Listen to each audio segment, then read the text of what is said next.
According to a CDC report, about 25,000 people die from antibiotic-resistant infections each year. Dr. Mark Ruff says that number could be even higher. What people fear is that some of these organisms are becoming so resistant to antibiotics that they are virtually untreatable. He's seeing more and more people coming down with superbugs like MRSA. It's why he says the idea of traditional antibiotics becoming useless isn't that far out there.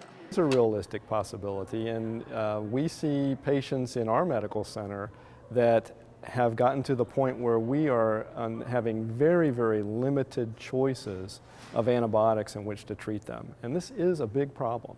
It's something we've been hearing for years, that antibiotics become less effective the more they're used.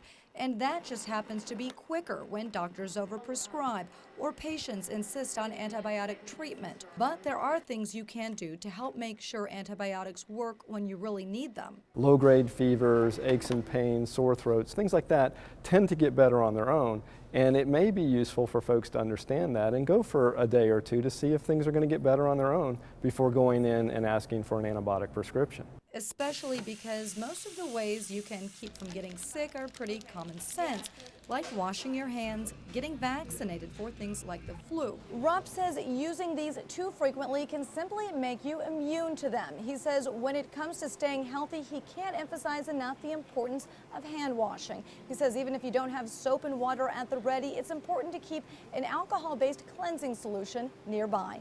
Reporting from our studios, Laura Berry, Fox 42 News.